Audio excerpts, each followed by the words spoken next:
Good morning, everyone. I think we can get started. Thank you so much for joining us. My name is Melissa Pennell, and I am the Director of Member Engagement at the AMA, and I will be your moderator this morning. Before I turn it over to Dr. Duggan and Dr. Parks, I'll just take a minute to read the AMA's Land Acknowledgement Statement. Thank you. The AMA respectfully acknowledges that we are privileged to live and work on the traditional lands of diverse, distinctions-based Indigenous peoples, including the Anishinaabe, Ene, Nahiawak Cree, Niitsitape Blackfoot, Otipemisiwak Métis, Sioux Nakota, Stoney Nakota, Tsuut'ina, and more. This land has been gifted with many names, including Treaties 6, 7, and 8, the Métis Nation within Alberta, its Otipemisiwak Métis government, the 8 Métis settlements, and its Métis Settlements General Council and the homeland of the Métis. The AMA honors the vibrant histories, languages, and cultures of the First Nations, Inuit, and Métis peoples of Turtle Island, now known as Settler Canada, who came before us and continue to thrive here today. I will now turn it over to Dr. Shelley Duggan, our new 2024-25 AMA President, and Dr. Paul Parks, now our past President of the AMA. Please go ahead. Good morning, everyone. Thanks for coming here today. My name is Dr. Shelley Duggan, and as of this weekend, I am the President of the Alberta Medical Association for the year 2024-25. I practice critical care medicine in Edmonton. With me is a very familiar face to you all, and that's Dr. Paul Parks, who is now the past president of the AMA.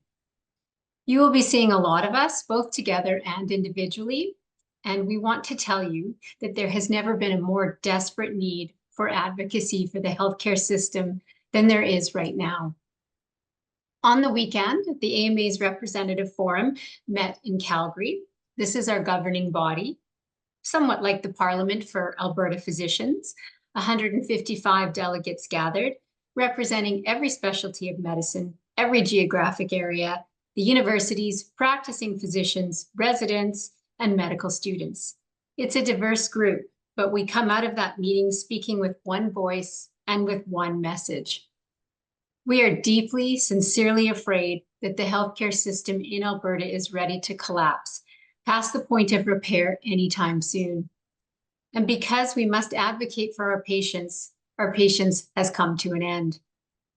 I'm going to turn you over now to Paul, who's going to give you a summary of the year just past and how we got to this stage. I will finish up and then to give you an idea of what you can expect from Alberta physicians in the year ahead, and then we'll take questions after that. Paul? So thanks, Shelley. I'll start by saying almost a year ago today, I told AMA members and I told Albertans that I would fight with every ounce of energy I have to try to stabilize our healthcare system for family physicians, for rural generalists, for all of our non-family medicine specialists in every specialty, both in the community and in the hospitals. And now we're coming to a point where many are on their last legs after years of insufficient resources and haphazard policy making. I can honestly say that our team has given everything that we can to create new relationships with the government. And every step of the way, we've been trying to get the government to match our stride, to share a destination and help smooth the road for what should be the common goal of taking better care of all Albertans and all of our patients. Throughout the year, I kept asking members to be patient while we tried a little harder and a little longer. If we could put up a slide, I just want to take an opportunity to just go walk through this. You don't have to read the print because I'm going to walk through. This is a, has been a seemingly endless progression of one step forward, two steps back. On this slide, it maps out some of the key events, and I'll walk through them for you so that you get a sense of where we're at and what we recapped for the profession on the weekend that gave us direction. So on June 2023, the minister met with myself and the AMA and agreed that family medicine, as an example, was a top priority to get working on, and acknowledged that the MAPS the MAPS process that was promised years ago and had not yet been delivered would not do the job. September 2023, a year ago, we had our representative forum, and the minister came and said that work to develop a new payment model to stabilize comprehensive care should be fast-tracked and should be considered for the budget 2024. October 2023, we had a memorandum of understanding. In this context, they said, let's do all this work so we can inform the 2024 budget, and the AMA and government worked expeditiously to save family and rural medicine, and the throne speech even acknowledged that work. December 2023, the AMA submitted 2 proposals to Alberta Health, and we've always been very clear there's 2 concurrent crises going on. Their solutions may overlap somewhat, but they are also very different, and one is in family medicine and the other is in acute care. So we submitted an acute care stabilization plan and the physician comprehensive care model to address family medicine. And we got a firm announcement, again, formal announcement from the Premier and the Minister saying they're committed to the PCCM and that additional federal funds, so the federal transfer funds, would be made available for the PCCM.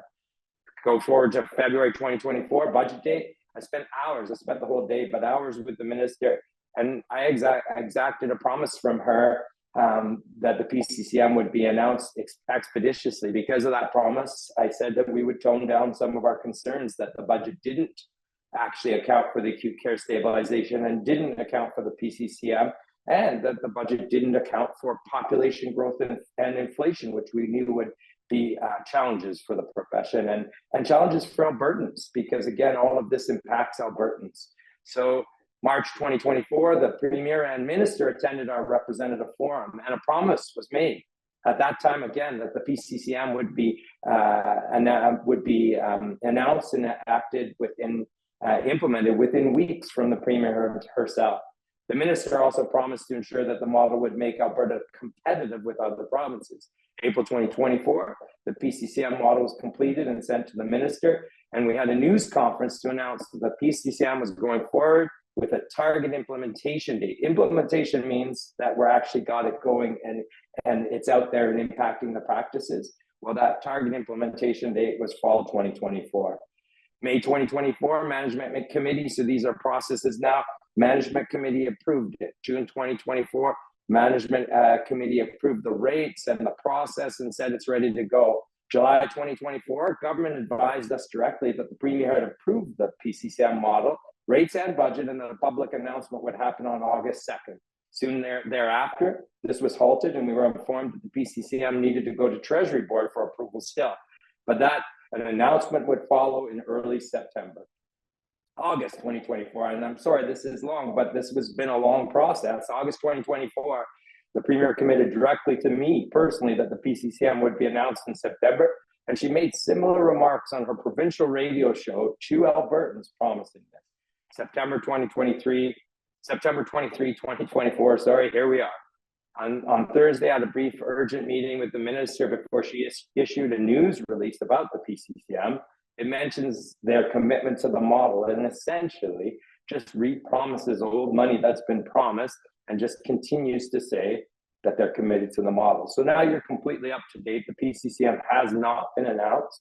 We only have promises, but nothing concrete. You can't sign a lease, you can't hire staff, and you can't run a clinic based on hope. In addition, the acute care stabilization proposal sits ignored while the acute care system is swaying on its feet. Let me take a second here to put this in perspective for Albertans.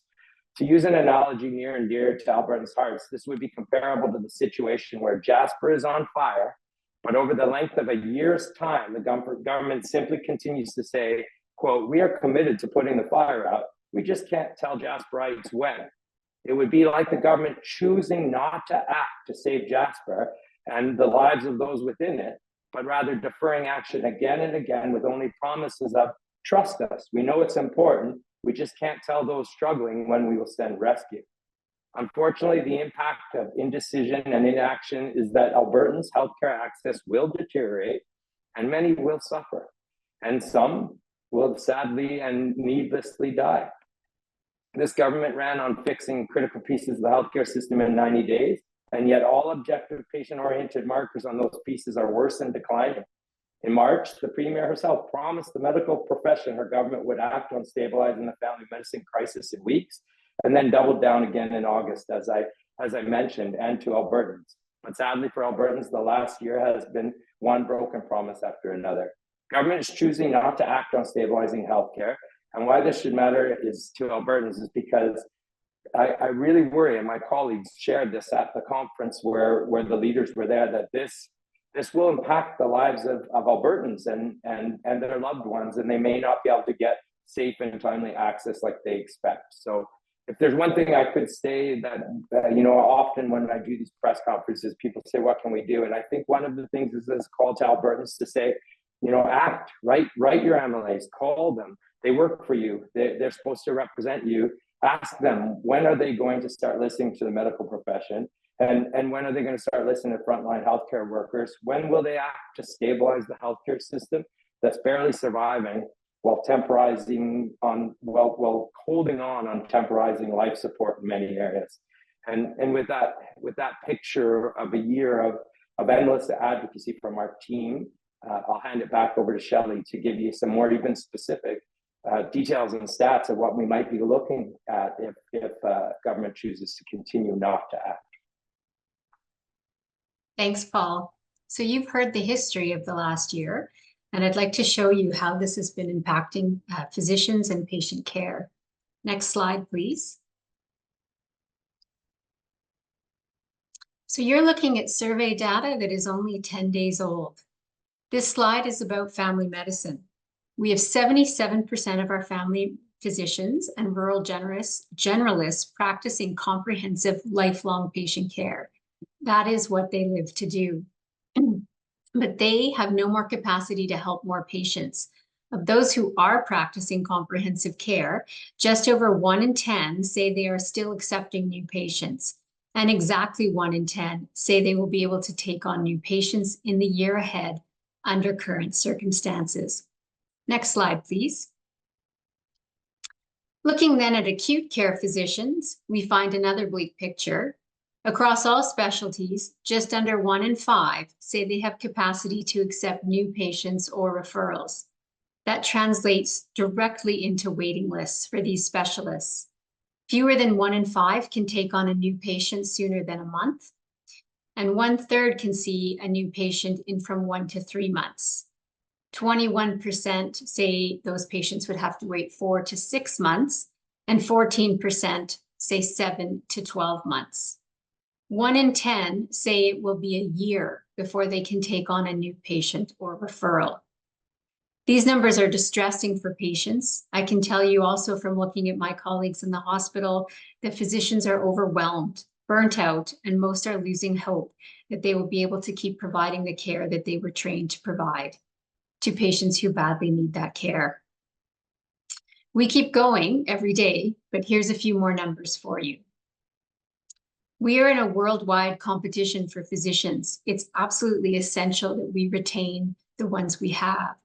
This slide represents all physicians in rural, family, and acute care. It shows that less than half, so 42%, are planning to keep going with their current practices. Have a look at the time horizons here. So 15% are thinking of leaving this year. 10% are thinking of leaving next year, and 43% are thinking of leaving in the next 2 to 5 years. That's nearly 7 in 10, or 68% of all physicians thinking of leaving by 2029. And that's not a joke. So we went a little further. Are you just thinking, or have you thought about how this is going to happen? 65% have already taken steps on their exit strategy. We came out of our representative forum this weekend with a clear mandate, and we need to convince government of the need for urgent action.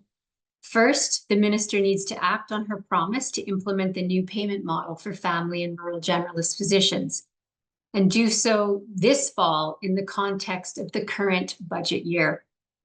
Second, the minister needs to instruct her team to pick up the proposal that Alberta doctors gave them nearly a year ago to stabilize acute care, and then get moving to work with us and implement it. Patients shouldn't have to wait because the department staff are too busy working with consultants, trying to figure out how to break the healthcare system into 4 pieces. I will tell you that I have never seen in all my years our acute care system in the state that it is today. It's worse than things were at the height of the pandemic, and it's going down. And I'm in fear for what's going to happen as respiratory virus season hits us. The AMA Acute Care Stabilization Proposal is the only comprehensive solution currently in front of the government. It is based on the guidance of our physicians who are working on the front lines. It will make a difference across all areas of acute care, and we could measurably hope to improve ER wait times, surgical waits, patient flow, admissions and discharges, patient outcomes, surgical recovery, after-hours care, and specialist availability. This looks worthwhile to us, and physicians are ready to contribute. Instability in primary and acute care gets worse with every passing day. That's why our representative forum told us that on behalf of their patients, we can't be patient any longer. You will be hearing and seeing much more from us, but thank you for coming and listening to us today, and keep watching and listening in the weeks ahead. So I'll now pass back to Melissa, who can moderate the questions. Thanks, Dr. Duggan. So we'll conduct the Q&A as we usually do, just using the hand raise tool in Zoom, please. If you have a question, please use that button and we'll go in the order of hands raised. When I call your name, just come off of mute to ask your question, and please also share who your question is directed to, either Dr. Parks or Dr. Duggan. And also please introduce yourself and let us know what outlet you're with. So let me switch over. I think I can see at the top, I've got here Catherine Gurkowski. Please go ahead. Hi, yeah, Catherine Gurkowski, Alberta today. I think the first question would be for Dr. Parks. So they mentioned that the reason they couldn't fund it right now is Treasury Board said no, but I also saw that there was a surplus this year. So what was the reason given to you? How did they explain that to you that Treasury Board said no? So pretty much with that, and I think that's an excellent question for all of you reporters to ask government, what is the holdup? I think it's also an excellent question for Albertans. You know what? Every day now, people are waiting in waiting rooms, in merge departments, waiting to see specialists, lots and lots of waiting. Maybe they have some time to ask government why. The Treasury Board serves at the pleasure of the Premier. The Premier has repeatedly promised to get this done. So outside of that, they haven't got approval for funding. That's as much as we know as well. And again, that's why we're here right now trying to stress that this is the 155 reps that rep 11,000 doctors that are saying we can no longer carry on with government choosing not to act. It will harm Albertans. It will make the system worse. Okay, and a follow-up, if I may, for Dr. Duggan. So Dr. Parks did try to cooperate, did try to play nice. You're saying the time for patience is over. What does that look like going forward? Well, obviously, I want to have a relationship with the Minister of Health and keep working together. That's vitally important for our patients. But I think what the end of our patience means is that we've got to be very direct with the public about what they can expect and why they need to press upon the government to act. And so I think that we all know that the government will listen to their constituents. And so they need to be placing that pressure, telling their stories, and we want to give them as much information as they can to do that. Thank you. Next, we've got Terry Fikowski. Please go ahead. Hi there, Terry with CTV News in Calgary. Thanks for taking my question. Dr. Parks, I was wondering if you might be able to reiterate what you mentioned about, Jasper on Fire and what that actually looks like for physicians, but also for patients or people who can't yet be patients. Yeah, I mean, so it is, the analogy is apt. We've been saying that the healthcare system's on fire with many different fires, and pleading for the government. So there's discussion around, cutting administration and who's running the show. And in reality, it's the government now. So we've been pleading with them to act on critical pieces and Alberta Health to move forward and put out some of these fires. But what's most important is to really focus and say it is about the patients and their access, and it's declining. Every objective marker, because the government is choosing not to act, this means things like times for surgical care getting longer, times for just consultants to see the specialist, to get in the queue, to get the imaging, to get the surgery are getting worse. Times for cancer care are getting worse. Every day, my colleagues, I'm on the front lines working, I see many like waiting rooms of 40, 50 people waiting to come into the emerge departments. We see people trying to wait to get into the hospital, to get to even in ICU now. We're having patients discharged from the ICU out into the community, not back once stabilized into a hospital bed, because of the system is just collapsing. And so what it means for patients is we know objectively their care is worse. Delays to care is worse. I've always said when you get access to our care, you always get top-notch world care, but that getting access is getting worse and worse. And I won't mince words now. Government will throw back at me, and they have, that I'm being hyperbolic. But I can tell you, Dr. Duggan and all the physicians that I talked to, 155 at the rep forum, all said we are aware of patients having very bad outcomes and patients dying because of the worsening healthcare system. So I'm not going to mince my words anymore, because I don't want Albertans to be worried to seek care. I want them to seek care, but I want them to be worried that their government's not acting to improve the healthcare system. Thank you. And my follow-up for Dr. Duncan, just considering Alberta's kind of exploding population, is the new payment plan that you guys are hoping to be pushed forward this fall, does it meet, I guess, the expectations for our continued population growth? Yeah, so the new primary care compensation model will do that, because really the only barrier that would restrict physicians from signing up for it would be their panel size. But otherwise, it would be open to any physician who wants to practice in that manner. And so that really should help. Not only will it help stabilize family doctor practices and our rural generalists, but they may be able to take on, well, they probably will be able to take on more patients to their panel because of the way the payments are made, and they can potentially have more of a team-based care as well. So it won't be restricted to a certain number of physicians. The only restriction would be signing up, and also the size of the patient panel.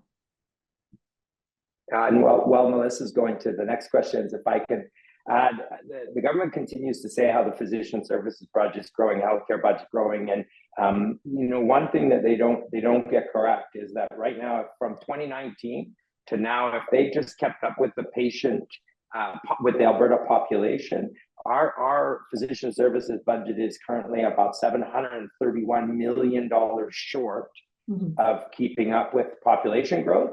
And the reason I say that is because the ask for the primary care, the physician comprehensive care model, and that new funding for family medicine is around $37 million for the rest of this year, and less than $200 or so million going forward. So it's not even keeping up with what should have been done if they kept up with population growth, which the Premier said before the 2024 budget that they didn't intend to actually budget for population growth. Yeah. And population is a major issue for us.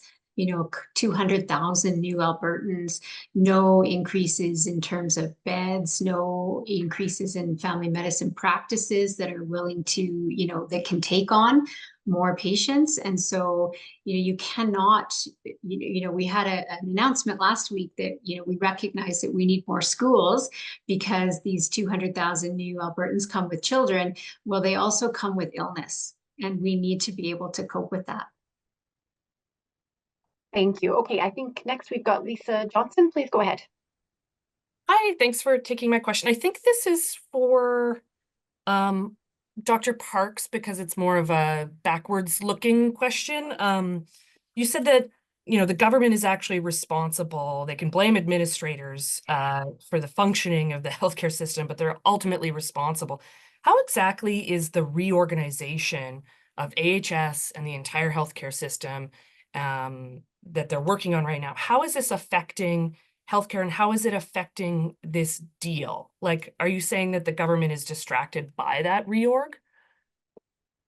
So just to tell everybody here on, I know Dr. Duggan and I can equally answer any and all of these questions, so pick whoever you like. But to answer your question, the reorganization, the refocusing is very negatively impacting everything right now. And so one of the troubles when I say that the government is choosing not to act, they're choosing not to act on stabilization. So they're choosing not to act on some critical foundational stabilization pieces in family medicine in acute care. Right now, what they are choosing to do is adding more administration, more bureaucracy, and more chaos. And a year into this, I can tell you, talking to all of our colleagues, and I know Dr. Duggan can reinforce this, is that reorganization and refocusing is a disintegration. It's disconnecting. It's adding multiple layers of administration to the point where both of us who worked in the system for over 20, 25 years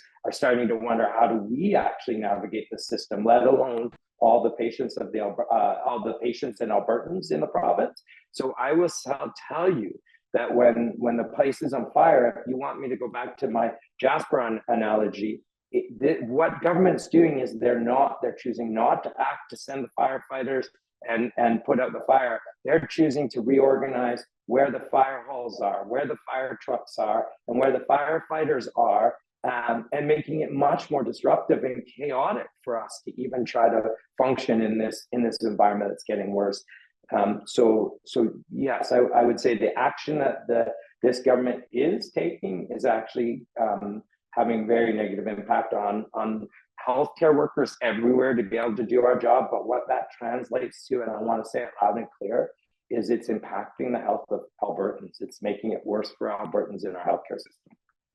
And just to give you a more of a concrete example. So last fall, when we had a substantial influx into the hospitals with respiratory illness, Alberta Health Services was able to direct their continuing care partners to pull as many people out of hospital as possible, to try and find places to take people who are waiting, who don't need acute care. Now, as we go into this respiratory season, that coordination is not going to exist. In fact, you're going to have 4 CEOs, continuing care, acute care, mental health and addictions, and primary care. And no one of those CEOs is going to have power over the other one. So we are worried that there isn't going to be a coordination as the system gets more and more complicated. Absolutely. And as we sit right now, the acute care org is trying to function, but there's no CEO named. There's nobody doing the coordination and oversight of just Covenant Health and Alberta Health Services and the chartered surgical facilities right now. The coordination has been blown up. Great, thank you for that, both of you. And I'm not sure who wants to take this follow-up question, but just talking about next steps. I know, when you were speaking on Friday, Dr. Parks, you talked about, I think, a renewed marketing push, a renewed campaign to get Albertans thinking and talking about these issues. I'm wondering if you can talk a little bit about that, and I'm wondering if you can say just generally, like, is a deal possible soon, or are you now looking at this as a long-term negotiation now that it's been delayed up to this point? Are we looking at a long-term situation where we won't see a deal until next year at the earliest? So I just want to point out that the PCCM is done. There's nothing left to be done other than a signature, Treasury Board, and an announcement. And in fact, our team has been working on implementation for the past couple of months. So if we were to have an announcement this week, we could get rolling and we could have enrollment for those practices in January of 2025. So we are not the barrier here, right? So while we are getting more and more concerned that this is going to be pushed off into the distance, we can make it happen quickly. And so our next steps are to make sure that the public knows all of this. Okay, and so we have a Patients First group. We have over 50,000 patients, that want to know about healthcare, and they are well aware now that the Treasury Board needs to act. So I believe they're going to wake up to a whole bunch of emails this morning. So that's, advocacy is going to get stronger and louder so that we can save our system. Totally agree. And I was going to say that not as eloquently, but I was also going to just actually say that that's the perfect example now, is that we tried, we have it ready. We work collaboratively. We gave them solutions. We tried to force them to act. I think going forward, the communication strategy is going to be making Albertans aware that we're going to need their help to make government act. The government has chosen not to listen to physicians, not to take our advice, but they have to listen to Albertans. Thank you. I think next up we've got Jennifer Lee. Please go ahead, Jen.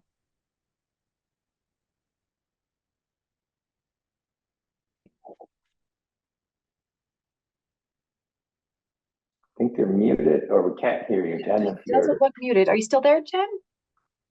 Sorry. Can you hear me now? Yes, thank you. Okay, sorry about that.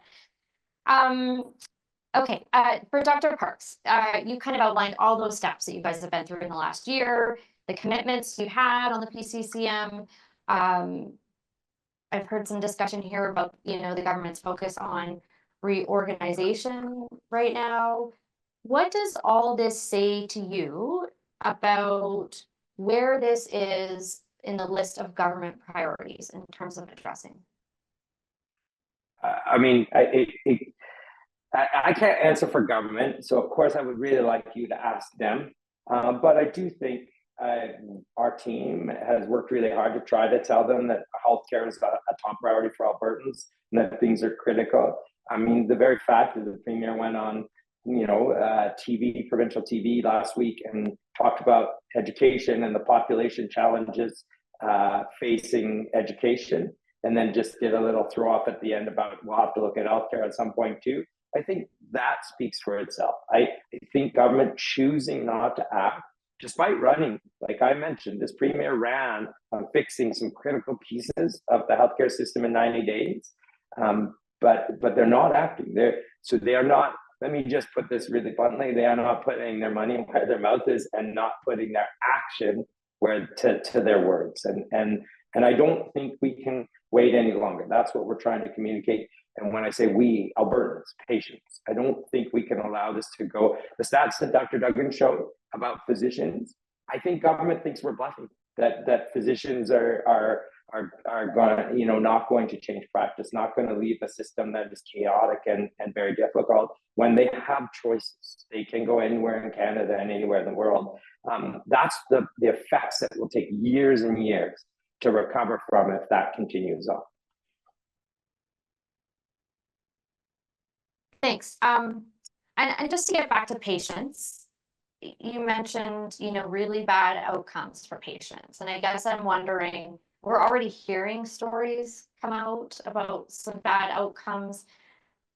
How bad do you mean? Can you talk about what you mean by really bad outcomes? And like how bad could this get, I guess, is what I'm wondering. Oh, it can get worse. I mean, let's even just talk about starting at the primary care level. Our emerge colleagues like Dr. Parks are probably diagnosing cancer, on every, third or fourth shift that they work. And unfortunately, having no relationship with those patients, telling them of some pretty serious outcomes that they might face. Then those patients aren't able to get access as quickly as they should to, for instance, an oncologist, and then perhaps even the imaging that they would need to sort of stage and figure out where the next thing to go is. Then those patients might need chemotherapy, they might need radiation therapy, which they're not getting in a timely manner, but they also might need surgery. And our surgical wait times are quite high. And we now are having the situation where we've got chartered surgical facilities where, it's a much, I'll say, quieter, calmer environment in a surgical facility where you're only looking after patients that are considered healthy and can come in and go out the next day. So that's one patient experience that is going off the rails, right? And then waiting room, fiascos. I've certainly been called down to see somebody in an emergency department who's been waiting 24 hours to see a consultant. In that time has been passed through multiple emergency physicians who are trying their best to see the patients in the waiting room and look after the patients that are still in their emergency department. And you know, everything's, you know, the wheels have fallen off by the time I'm getting called. And really, we could have potentially intervened in that, but there's no one to see that patient. So there's multiple examples that, you know, I don't want to give you specific patient examples, obviously, for privacy, but I can tell you we see those all the time. Absolutely, and I'll just echo that, and I'll be even a bit more blunt and candid now, because I do get accused of being hyperbolic, but I'll tell you, it will be very bad. And any types of significant delays for these kinds of high acuity, complex patients just makes everything worse. But it does more and more often now. Physicians are coming to me about deaths, people dying that could possibly have been preventable. Last week, for example, I won't say where, a colleague told me that in a waiting room in one of our emergency departments, a patient came in with, you know, abdominal pain, and the person sitting next to them noticed they weren't responsive. And unfortunately, by the time they came in, we were unable to save that person. Now, can I tell you with certainty that we could have saved that person if they didn't wait hours and came in to see the emergency physician as soon as they registered? I can't tell you that, but I can definitely tell every Albertan out there that that patient waiting in the waiting room for a prolonged period of time did not make their condition better. Thank you. All right, thank you. I don't see any further hands raised, so I think we'll wrap it up there. Thank you so much for joining us today. As always, if there's any follow-up, just reach out to media@albertadoctors.org, and have a good day, everyone. Thank you. Thank you. Thanks, everyone.